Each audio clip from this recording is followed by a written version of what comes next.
Everybody is in our meeting room now. Well, fabulous. So I guess in the interest of time and just to dive into this exciting and stimulating conversation, let me get going.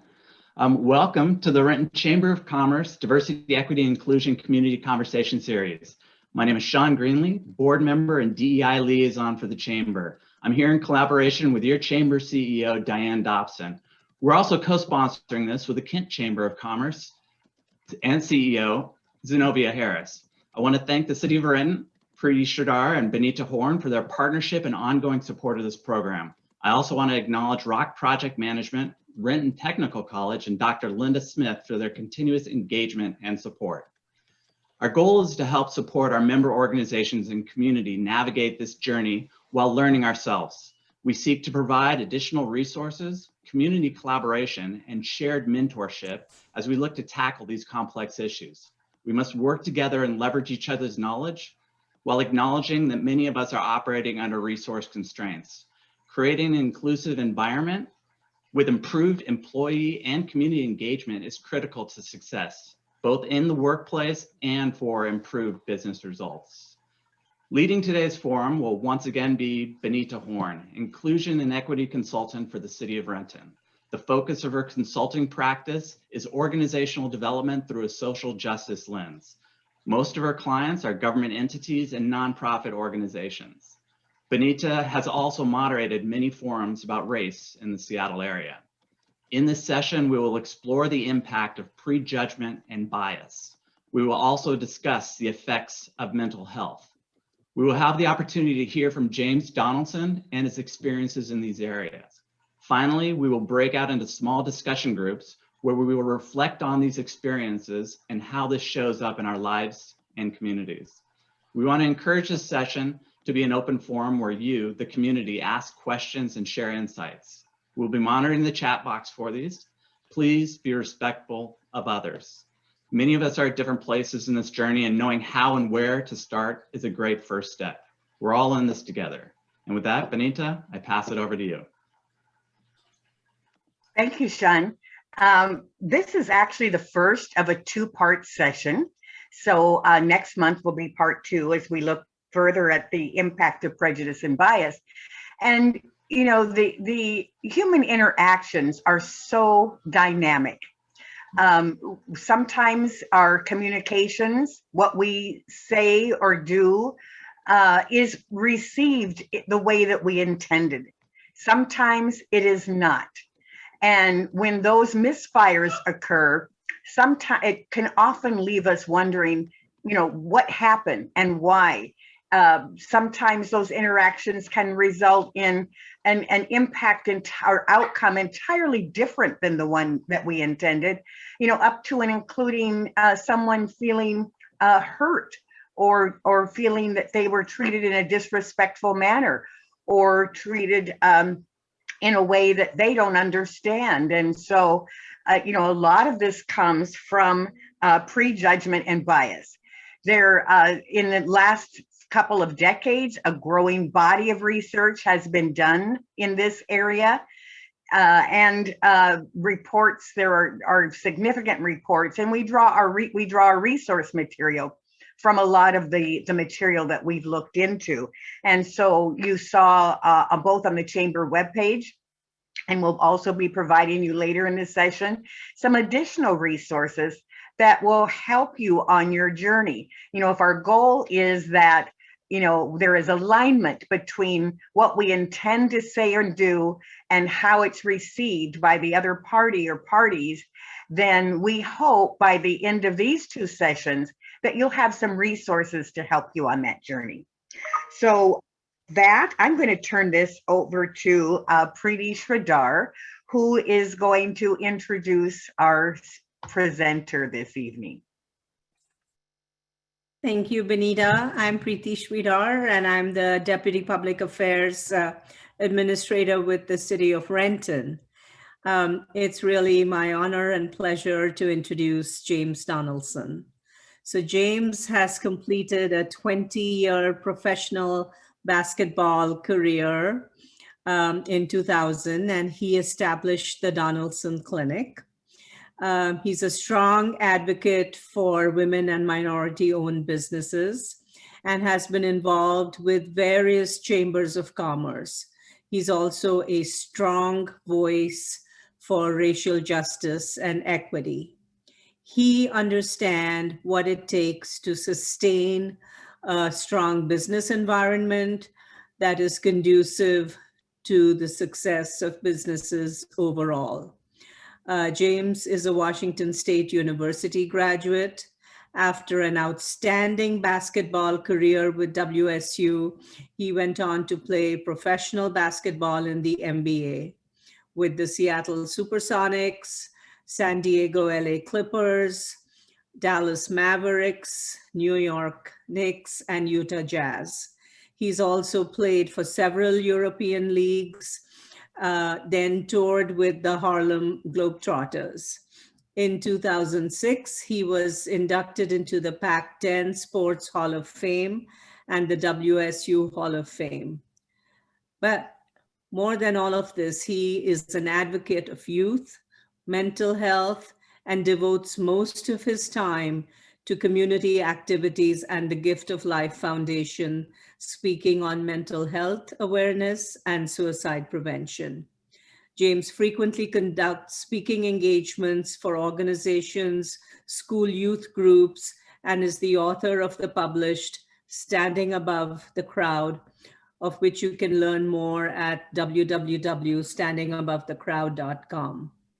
In 2021, James published Celebrating Your Gift of Life, From the Verge of Suicide to a Life of Purpose and Joy.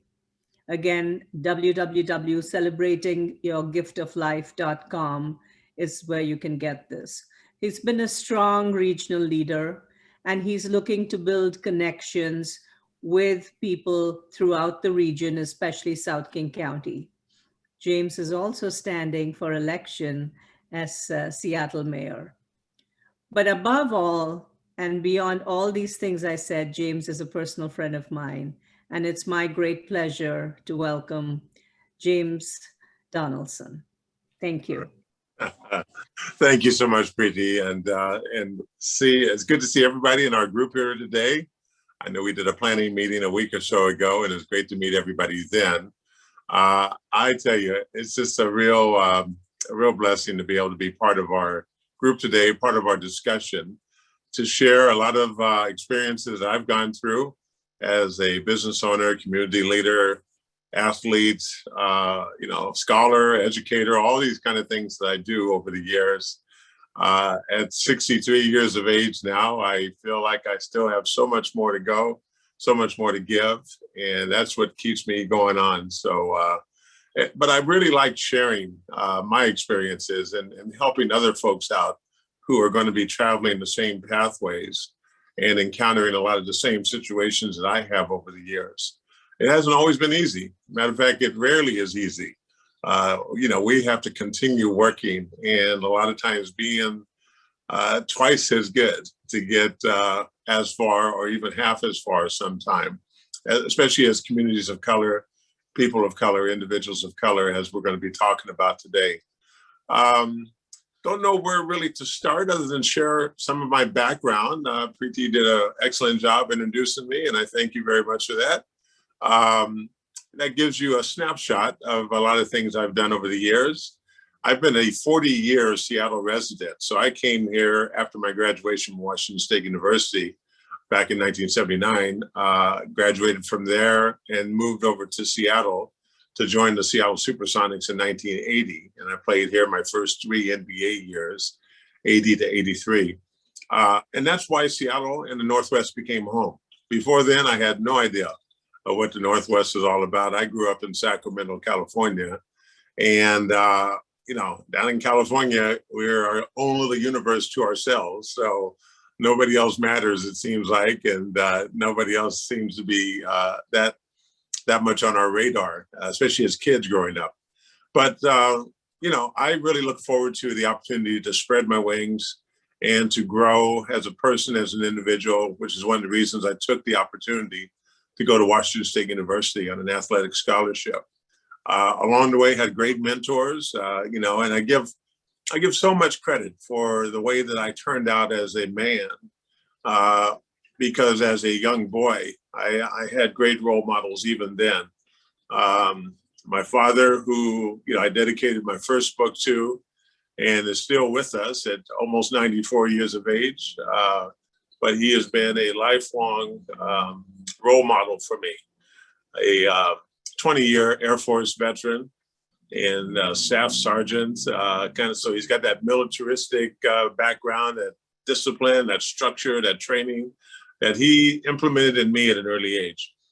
And he stayed with us. I mean, I grew up in a two-parent household, which is one of the advantages I think I had over a lot of our, especially African-American youth today, that don't have that opportunity to have two parents in the household. So that gave me the stable platform to grow from and to not stray too far off path.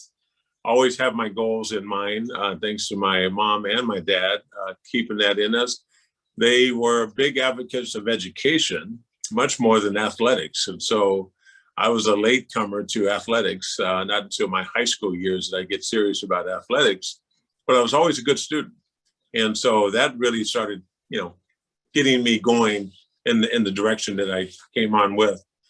Another great role model was my high school basketball coach, who really took a keen interest in me, not so much as a basketball player, but as a young man that needed some direction, some help, some advice, some practice in the field I was going into as far as basketball was concerned.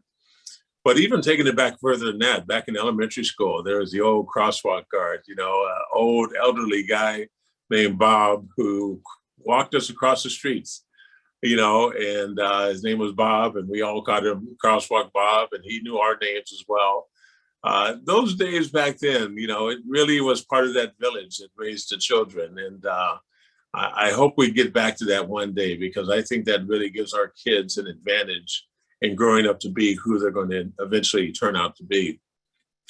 From Sacramento, I came on up to WSU, and that was probably my first real instance of, being prejudged, being somewhat stereotyped. Pullman, Washington is a rural community filled with a lot of good old boys and a lot of families that have not experienced a lot of diversity.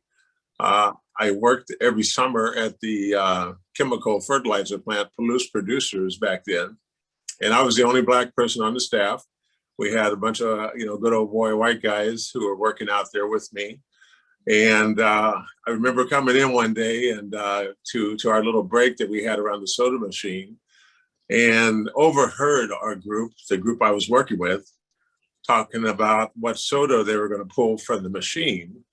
And they were doing the old rhyme, eeny, meeny, miny, mo, catch a nigger by the toe. And that hurt, because it showed me then that, people have these stereotypes of you sometimes. And they were highly embarrassed when they turned around and saw me standing there within earshot. They didn't know what to do. I didn't know what to do. I was just 18 years old at the time. We kind of let it pass, but it was always unsettledness from then on. But I never forgot that. And I think we all have those kind of instances that we come across from time to time that just sear into your psyche forevermore. But, we can't let those kind of things stop us. We have to realize the context that it comes in. I know I was up in a lily white town of Pullman, Washington, and a lily white corporation I was working with. They hadn't seen too many people like me. They didn't know the proper way to act. I was 18 and I knew that, but I didn't know how to really fight back or handle it other than just take it and keep on going. But, we need to keep on growing beyond those instances and be able to talk back to folks in a meaningful, conversational way educating them that that's not the right thing to say or do ever. And I think that if we can get to that point with our colleagues that we work with, the workplace could be a lot better place. But a lot of times we don't do that. We kind of just, you know, we get a grudge going, we get bad feelings going, we prejudge back just because someone prejudged us. And, you know, I'm here to just share with you that those things can and will and probably always will happen.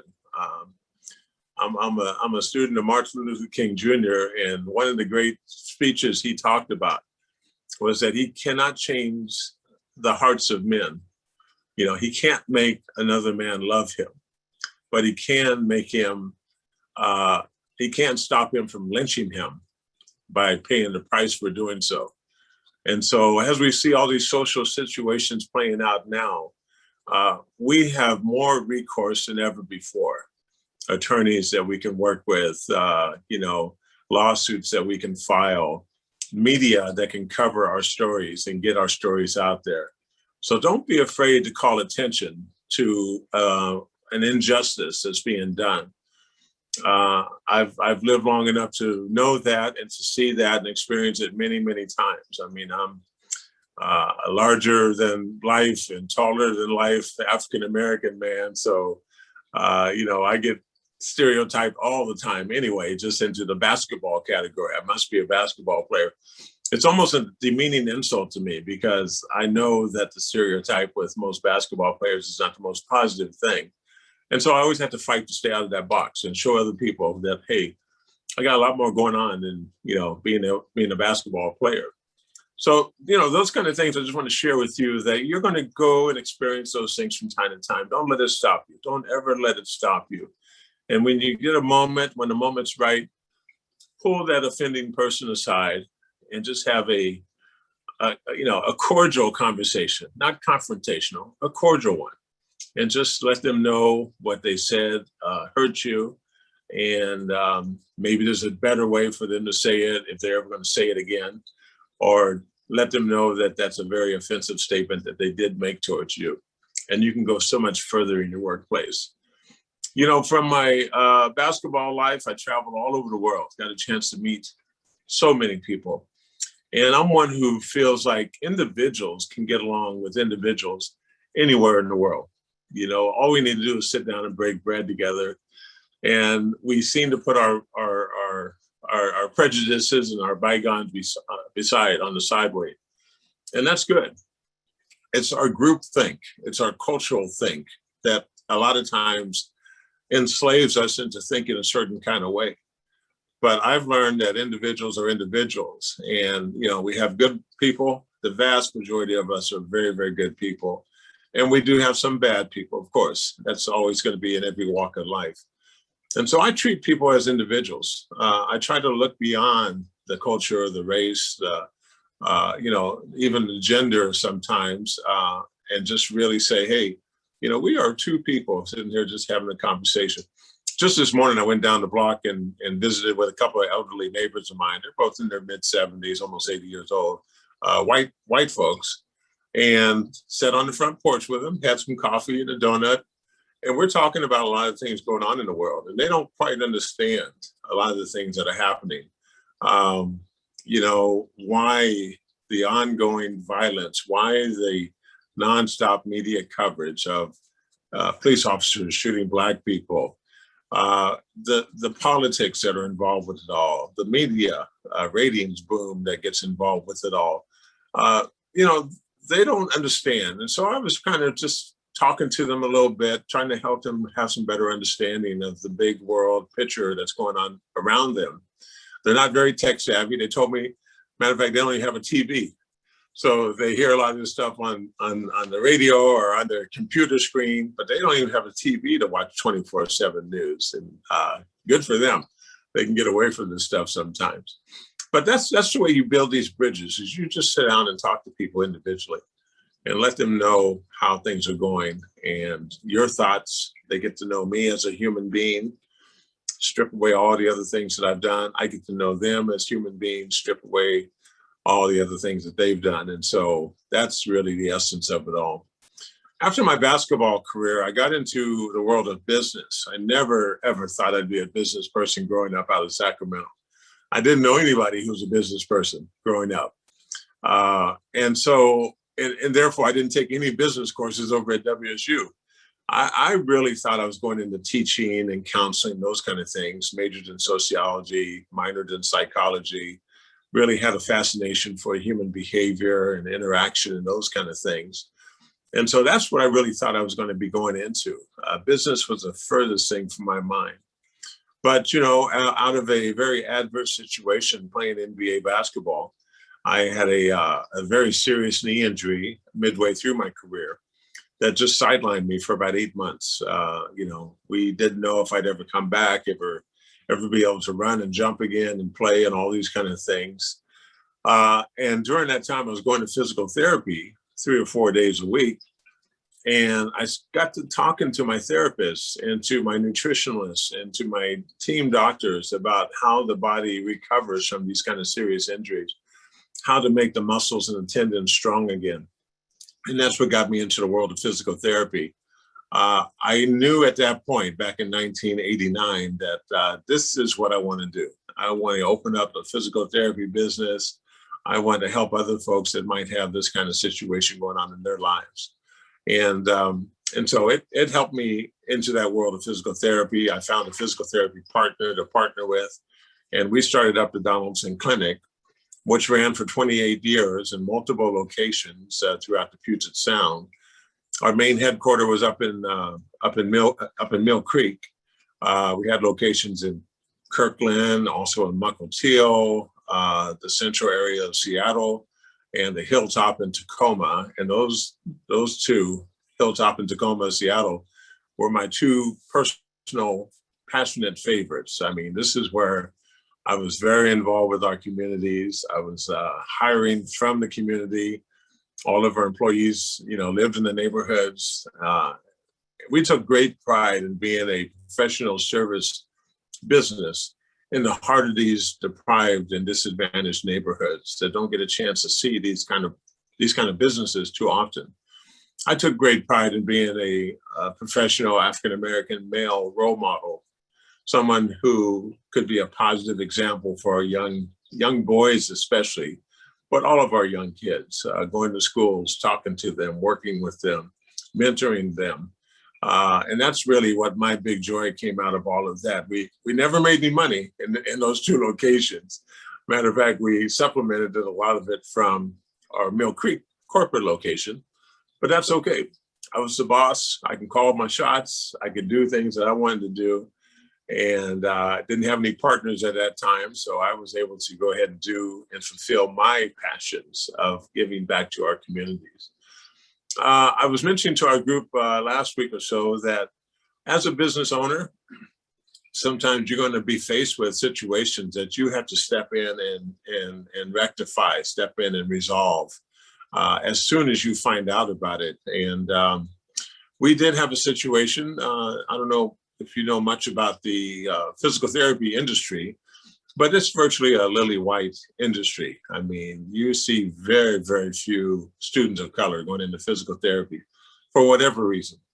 But we had a dear friend of mine, African-American woman, who is a physical therapy assistant.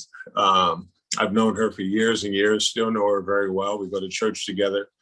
And I found out at one point, as she was working at our corporate office in Mill Creek, that she wasn't being paid as much as her colleague, another physical therapy assistant, a younger white male who had less experience than she had, and she was being paid less than he was.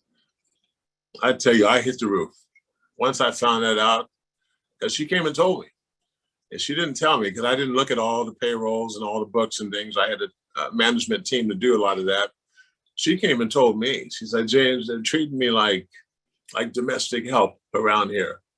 You know, I got a physical therapy assistant license degree, and they have me wiping down mirrors and wiping down machines, and I should be working on patients. And she told me that she wasn't getting paid as much as the next guy. I called those managers in there and I said, hey, you people straighten this up right now. I want her salary to be more than his. She's more experienced. I want it retroactive for when we hired her. We catch up on her quickly on what we owe her. And don't ever let me find out about something like this again. That's what you can do when you own your own business, when you have control over the situation. If I was a manager and then all I can do is run it up the flagpole and hope that they would do something about it. But being the owner of a business, and this is why I'm so keen and so much pushing our people of color to be entrepreneurial, to be business owners, then you call your own shots and you're able to straighten out those kind of situations when they come across your desk, and you can figure that out and say, hey, enough of that. This is the way we're going to run this because this is my business. So I want you all to be really tuned into that. If you ever get the opportunity to run your own business, please do. Don't shy away from it. I know a lot of people shy away from it and they say, hey, it's too much responsibility, it's too scary, too much risk. But where there's great risk, there's great reward. You just have to know that. And then be able to get good people around you. I never professed to know everything about business. I had professional people around me, professional accountant, professional finance people, professional billing instructors, professional therapists. We had all those folks. They were all professionals and helping me to do the best job that I can be. And so, when we go into this world of implicit bias, we're going to face that. My colleague who I helped out with her pay and get her paid what she should be paid faces that almost every single day of her career as a physical therapy assistant, 30 plus years now. Everywhere she goes, she's being treated as a second-class citizen. And that wasn't going to be the case working with me and for me. And so I just want to let you know that, we do have opportunities now. And I know we didn't have them 50 years ago, even 25 years ago. But nowadays, 2021, we have the opportunities. And I think our country is waking up to the fact that they have left us behind, that they have mistreated us, that they owe us something. We don't quite know exactly what that is and what that looks like at this point, but we're going to keep on working on that to make sure that we can finally get that even rung on the ladder of success, and then be able to compete person to person and move on up that ladder of success. We can do it. We've shown that we can do just about anything if given the opportunity. We show that in the world of sports, in the world of entertainment, in the world of medicine, in the world of politics. We had Barack and Michelle Obama for 8 years. So we have shown in the world of the military, we've got a Black, chief of staff of the military. And so those things are possible. And I want us to know that, we can do it. I don't like to have a victim mentality. I want a victor mentality of going out and conquering these different things that I get involved with. And I want you all to feel the same way about things that you get involved with as well. Life is a journey, though. It's full of ups and downs. It's all over the place. And, you just have to make the best of the years that you have while you're here. I remember my old pastor at church used to tell us, and he lived till he was about 92 years old, that if you haven't come across hard times yet, just keep on living, and it was so true, because at his 90th birthday, all of a sudden he's being wheeled around in a wheelchair. People are having to feed him and change his diaper and things like that. Just keep on living is what he used to tell us for 30, 40 years. And so we all are going to go through some difficult times. Don't go through it alone. Don't go through it alone. Reach out to help. Get some help.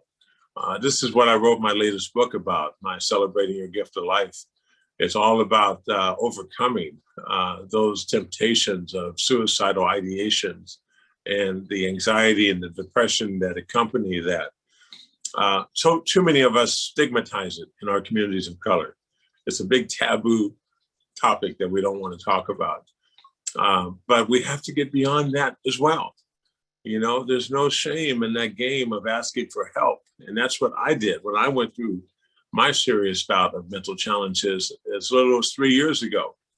But I've been able to come through that with the help of medical professionals, counselors, prescription medication, and a dear group of friends that knew me really well, that I was able to talk to anytime, day or night. And it took 12 months to work through it, but I was able to finally work through it. And now back on solid ground again, ready to go for my next chapters in life, where I was just about ready to throw it all away. We all face these stresses. You know, I blog every day about mental health issues, and they have found out that racism is a huge, huge stressor for community of color. And we have to be able to say, sorry, I had a phone call coming in. We have to be able to those kind of stressors. Color, communities of color, we have a unique trail and trek through life, especially living in this country here. We have the great old melting pot theory that America was founded on, that all of us would melt in together and become united, but that's the furthest thing from the truth that's ever happened. We're still very segregated, very divided, very unequal as far as equity and representations and all these other things. We got a long way to go. Martin Luther King said that too. You know, we've come a long way, but we got a long way to go. And the recent social unrest that's been happening over the last 12 months or so has, I think, had us take a step back even further. People now are almost afraid to have the conversations for fear of, you know, one, being branded a racist, or two, being branded a victim or an agitator or a grievance person or what have you. You know, we have all these labels and categories we're quick to throw each other in. And we have to be able to say, hey, you know, you're a person just like I am. And we can talk about these things. We can work through it together. I'm hoping that it all comes back together again. I don't know how or when at this point, because right now we're so polarized, we're so divided, and a lot of us are so angry at the other side that we have to be able to get a clear head about ourselves and start thinking, wow, I can work my way through this if you know, I keep my head about myself and work with some good people who can help me along the way. You know, so I wanted to give you all of that just to show you that, you know, life has not always been easy. I know I look like a model of success, but hey, I lost everything 5-6 years ago. My whole world's turned upside down.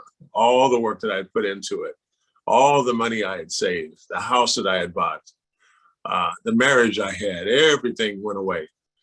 But I'm right back up, right side up again, and back on solid ground, and feel actually better than ever for having to go through those experiences. I never had to really seriously go through before. Now I know what mental health challenges are all about.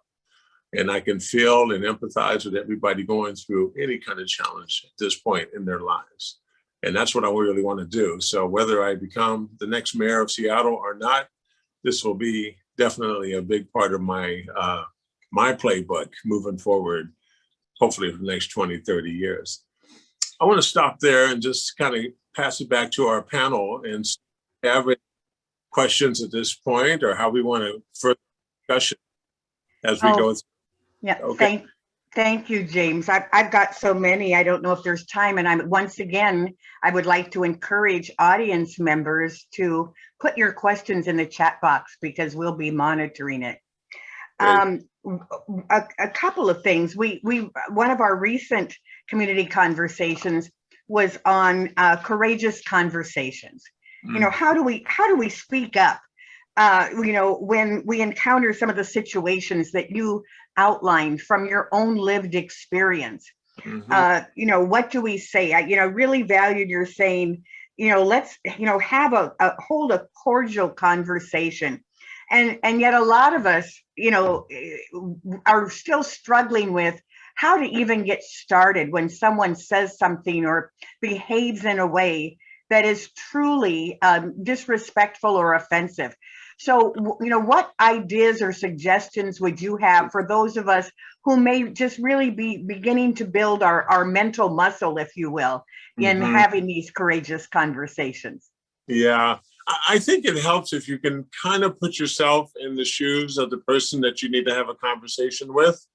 Right now, I think the vast majority of white folks in the country are feeling a little uneased, a little unnerved, a little bit not sure of what they should say, how they should act.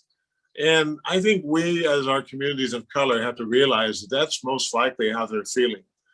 And to be able to come up and maybe just make a reassuring statement, opening statement of, I can imagine, with all the things going on in this crazy world, how you might be feeling at this point.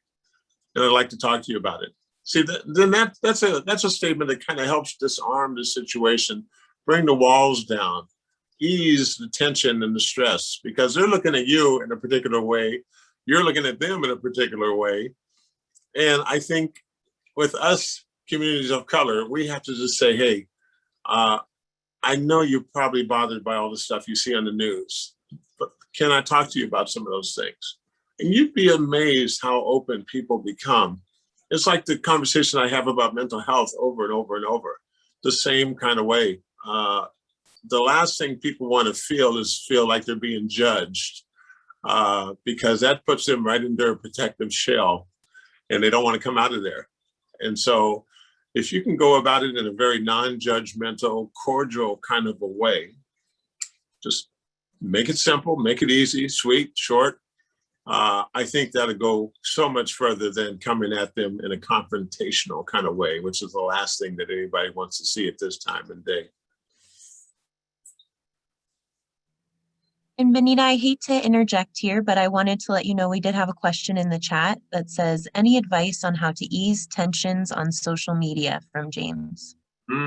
Oh, social media is a big animal that we have not had to deal with 20 years ago. But now it has given everybody a voice and an opinion.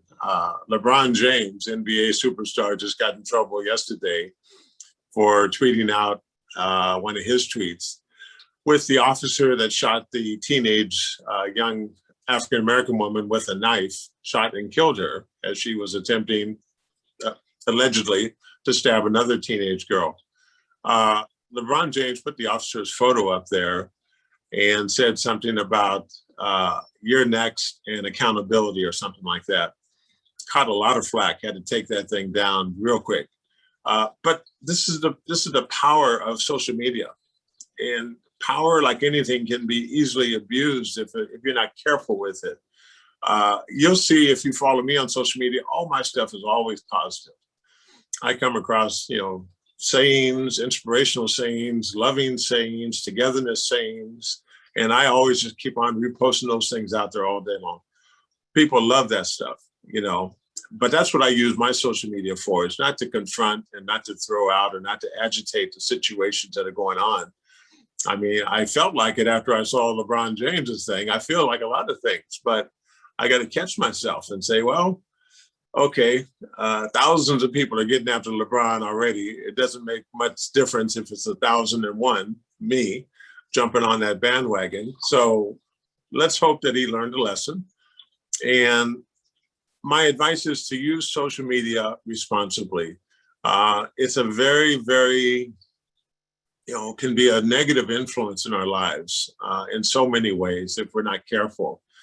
Matter of fact, with young girls, teenage girls, social media is one of the leading causes of their mental anguishes they go through, of depression, of suicidal ideations, of anxiety, of feeling self-loathed and less than themselves. Because especially for young girls, they're very impressionable and they care about what people think about them and what people say about them. And you put it on social media that so-and-so is doing such and such, you ruined her world. I mean, she's ready to check out of here. And so we're trying to encourage our young people to kind of remove themselves from social media or not pay attention to the negative things. So I don't know if there's any easy solution. Social media is here to stay. Technology is here to stay. We will never be able to get away from it totally unless you just don't go on it. So my advice is tune out the negativity, people. Cancel them off your threads or delete their accounts and stick with the positivity. That's where it is. There was a comment in the chat box that said so many things on social media are things that people would never say in person. You know, it's like a hit and run. I can not, just throw it out there to the universe. And so there seems to be a separation between, what gets posted on social media and taking any personal responsibility for the impact of that post. That's right. That social media post gives us that anonymity. We can be anonymous and hide behind that post. The person never needs to see us or encounter us in person. I was just listening to a podcast the other day where a radio host had a lisp, and every time she tried to say her R's, it sounded like W's, and every time she said W's, it sounded like R's. A real serious lisp. And one of the listeners sent in a mean, nasty social media post to her and told her to clean that up. He can't understand her, and she took the time to reply back and say, "Hey, I don't know if you'd ever say that to my face, but please understand I have a lisp. It's been a lifetime thing." And he took the moment to think about it and sent back another reply apologizing and saying he didn't realize that he was hurting her feelings. That's a lot of work to do that, but that's almost what we need to do. Absolutely. I remember some years back, you may know Juliette Melveau. She's an economist and author. She's been a commentator on many news programs. And she was on a panel where they were talking about, bias in the U.S. And she said, especially for people of color, which is, that often what gets lost is the sense of that daily grinding. So it's not just that this one person made a comment, but that's the fourth person this week that made a comment. And so I'm wondering, based on your experience and research, what's the impact of that on mental health? Mm-hmm. It wears on you. It wears nonstop on you. Being a person of color, and like I said, a very large stature, I've learned over the years how to approach people in a way that I don't overly intimidate them, that I don't scare them and just all of a sudden pop up right next to them and they turn and look at my belly button and they're frightened out of their minds. So I've learned to work with, I may jingle my keys in my pocket to let them know I'm approaching or I'm nearby. I walk my dogs out here in the neighborhood at nighttime and walking up and down some dark streets. I make sure that people, see me and know that I'm coming or I see them, just so, I'm aware and they are aware. But persons of color, we have to deal with that extra burden of having to do that. Same with someone who's extremely, extremely dark-skinned. A lot of folks prejudge them so much so, and to the point where they don't like themselves because of what they perceive other people are thinking about them.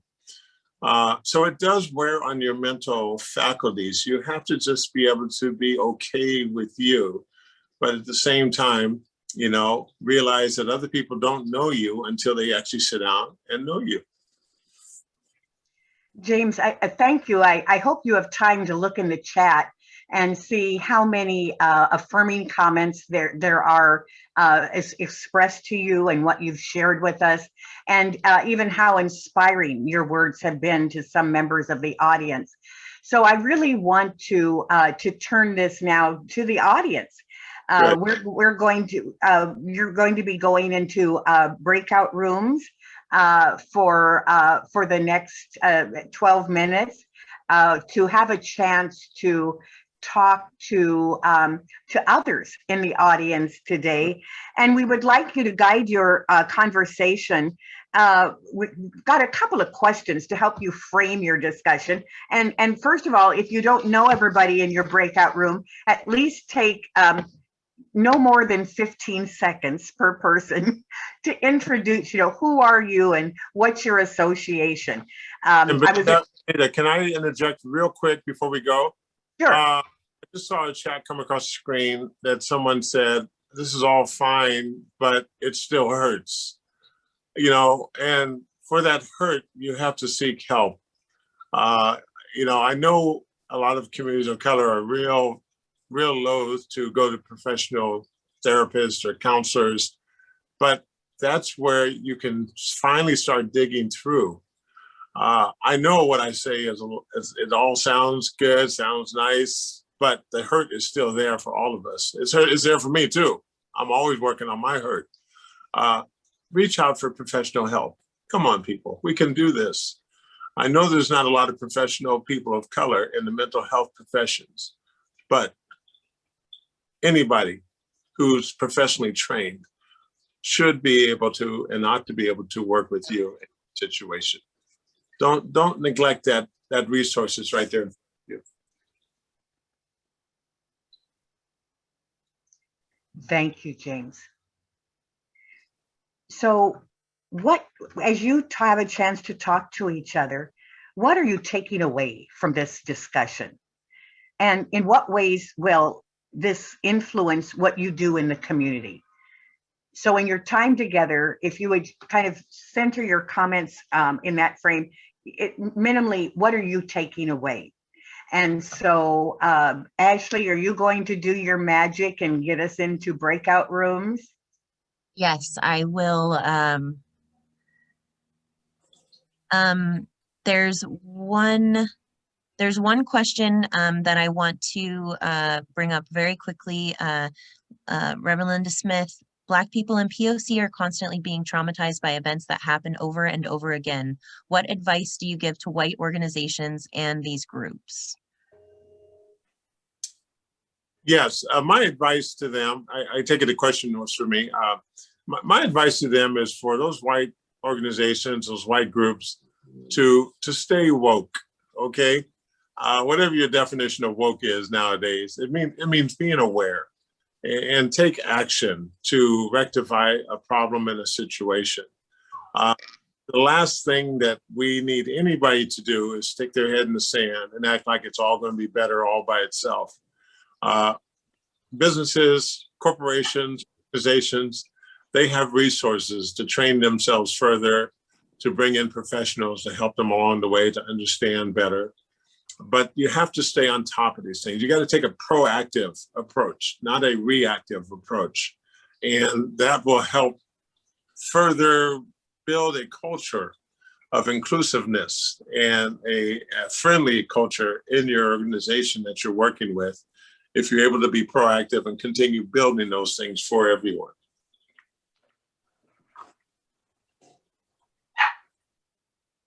Great. And then if questions come up in your breakouts, please, when we come back together, because we won't see them as a group until we return as a group, but please post them and because that may help guide our future sessions.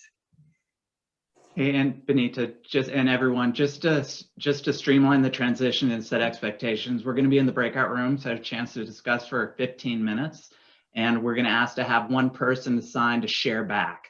So make sure that when we do come back to the group and share back what the group had shared, that we keep that to under 2 minutes so that we can have time to address any questions that arise.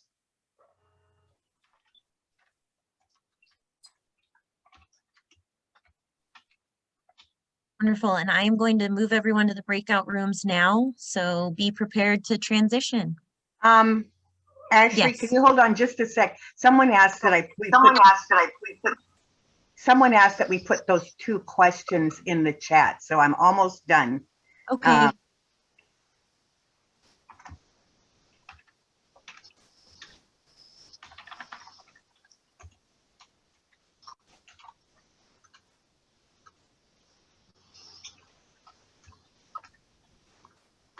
Okay.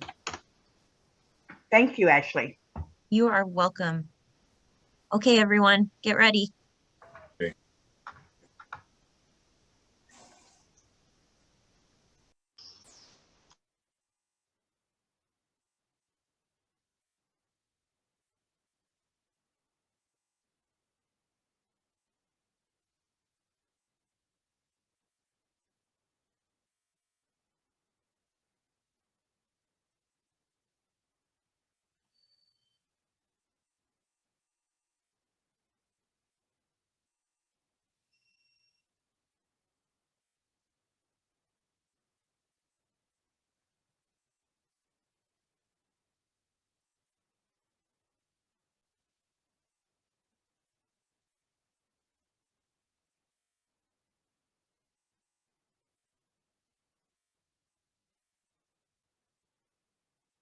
Hi, Katie, are you still in the room?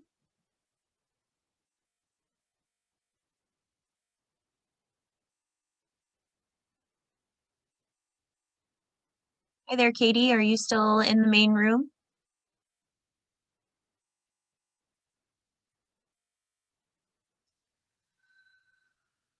Okay, let's see here.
Okay, we're coming back in.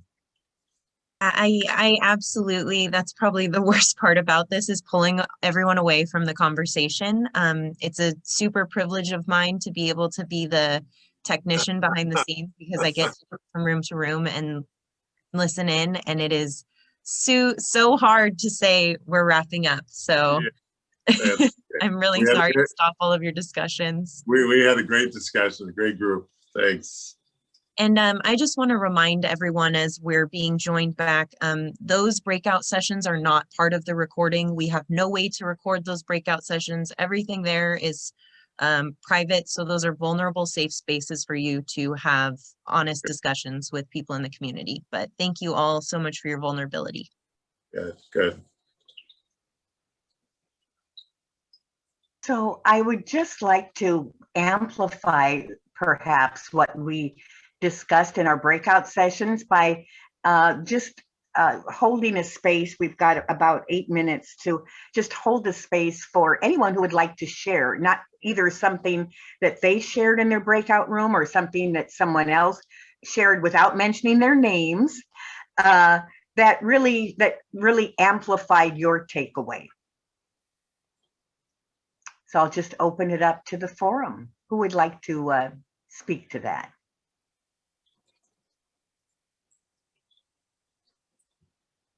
Benita, Sonia, I can go. Great. We had a remarkable group, flourishing in discussion and honest, frank conversation. Some of our key takeaways: the mindfulness of acknowledging the impact of bias on one's mental health, and the strength and power that it takes when you are at your most vulnerable to be able to talk about your truth and your experiences and your life experiences. We acknowledge the value of every conversation such as this one, to stay present and stay mindful, and that there are so many helpful approaches to talk about DEI and to keep engaging in the journey, and that will help you a little bit by little bit understand what it might be to have walked in someone else's shoes. Thank you. Thank you, Sonia. Who else would like to share?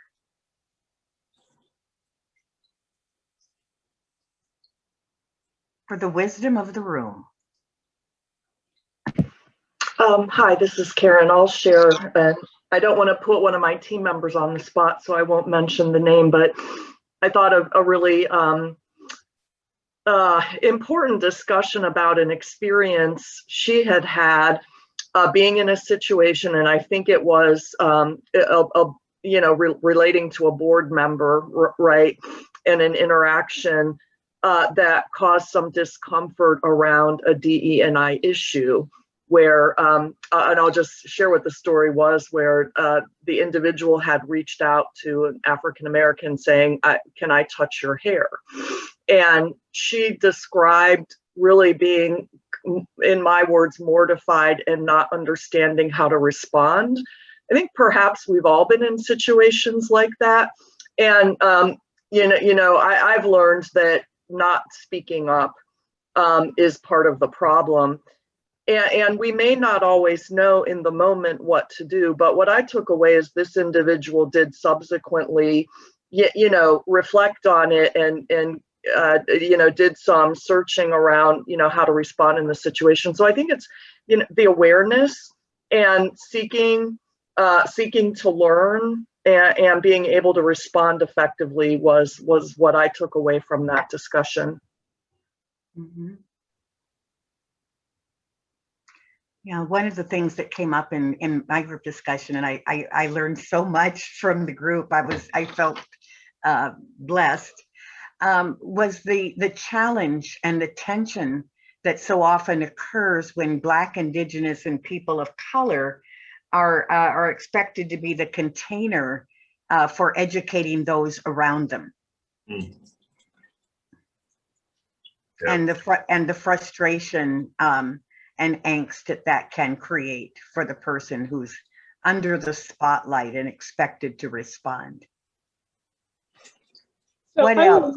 I want to report from our group. Our members were a little bit shy to speak, but that's okay. So I'm going to speak for them. But one of the things I think that kept coming up was the comfortability. How do people, most people are concerned about each other, and that's really good. They're, white people are concerned about approaching conversations with Blacks, not really knowing how to do it. Blacks are so uncomfortable sometimes approaching issues that, that offends them. So I think what came up a lot was, how do we communicate with each other? How do we create, like you say, those courageous conversations? So people really wanted to learn more about that, and find that, coming to these kind of events really help develop that courage and ways to do that. So I thought that was really powerful. Oh, I really appreciate your saying that, Dr. Smith, because that was really part of the goal of the chamber in having these conversations regularly, is to really just expand our circle of comfort in having the conversations. So what you said is most affirming. Thank you. Anyone else? I think we've got about 1 more minute before we're going to move to close. Hi, Benita. Yes. Hi, David. Can you hear me? Hey, Yep. how are you? Good. How are you? Good, good. So, and I was in the group with Dr. Smith, and she's right. We did talk a lot about having these conversations. One of the things that I didn't get a chance to mention that I've been thinking about, and the presenter today kind of touched on it, as far as acknowledging how someone else might be feeling. And I think that goes to the same for police officers. Because I would like to have a conversation, not defensive, not accusatory, but let the police officers know that we do support the police, and we can imagine how they must be feeling, and having just a conversation with them. Mm-hmm. Great. And you've got some resource people in this room who can make that happen. I can help make And that well, happen. let me say who's already been supporting those conversations. And Dr. Smith, I'm going to call you out, because you've been hosting a number of community conversations with not only the chief of police, but officers for years. And I cut Sandra off. I'm sorry. Oh, that's okay. Go ahead, please go ahead. I'm just saying, I'm a resource too. That's right. And in the Renton Police Department. Right. Yeah. Let me Community say, programs, those outreach programs, Coffee with a Cop, all those things. We try to bring the officers together with the community for those casual conversations, right? So when we can have these kind of conversations. Oh, Sandra, is there a resource where people can find out like what conversations are coming up? Can you put something in chat? Yeah, I'll type my email address too, just so people can contact me. And because we also have created a community engagement form. So if there is an organization or a neighborhood that wants to have a conversation with our department, so it could be as basic as a neighborhood wanting to talk about traffic control, but it also could be a church that wants to talk about training on something, or we specifically want the command staff and ask about how patrol works, and our anything like that. You put the topic in, what you want us to respond to, and we set up a meeting so we can do that. It's and I'll grab the link. Let me find the link for that and get that in there. So there's my email. Thank you. And James, I got a heads up that you had a comment that you wanted to share on this topic. Yes. yeah, I want to touch on what David said and what Sandra said. I mean, that's a wonderful idea, and it's something I do on a frequent basis, is go up to police officers and just show them my appreciation. Tell them I appreciate the work they're doing. I know they're under tremendous scrutiny. Every single one of them I've ever spoke to really shows their appreciation back by saying, thank you, thanks for your support. And you leave it at that, and this is coming from someone who just 2 years ago, when I wrote my book, suicide by cop was one of my suicidal ideations I had. So I know how things can go terribly, terribly wrong if I would have gone out there and started beating up a police officer instead of showing acknowledgement and appreciation for him. I'm totally on the other side of that now. That's the furthest thing from mine. I never thought that before until I got mentally, issue challenged, but now I'm totally back healthy again. But showing appreciation for our police officers, they need it more than ever before now. Thank you. Thank you. And so, Sean, I'm going to turn this back to you. I just want to note that Ashley has put some resources in the chat box, and those are available to you. We're going to be going into part 2 of our workshop next month on the impact of prejudice and bias. And we're going to look specifically at implicit bias and the impact that that has, both on individuals and on systems. So, Sean, I'm going to turn it back to you. Yeah, well, thank you. Make sure that I'm off mute. Thank you, everybody, and thanks, James. Thanks, Benita, for being a fabulous moderator, as always. This always just fills my cup, and just kind of, it's nice to see the community come together and just create this space to have this conversation. And I mean, obviously, I'd be remiss if I said that an hour and a half here together with you is not enough. I mean, this is just like a quick little taste of the conversation, just kind of gets the juices flowing. So do want to make sure that everyone kind of takes advantage of it. And as we kind of charter in the first place, is like we need to lean on our community, lean on those people who are on this call for continued growth and development and support. So please, I encourage you to continue to do that. Take Sandra up on the opportunity to engage further and learn more about the police department. Please look at we did upload into the chat Dropbox with some resources, which are not a catch-all resource by any stretch of the imagination, but they are some to whet your appetite and to get you going. A couple of which we want to kind of assign as pre-work for the next conversation that we have is likely going to be the end of May. Stay tuned for that, which is going to be the part 2, prejudgment and bias part 2. It's more of a direct implicit bias training and resources, which are going to be brought to us by Benita Horn and Zenobia Harris, who's mentioned before. She's the CEO of the Kent Chamber of Commerce.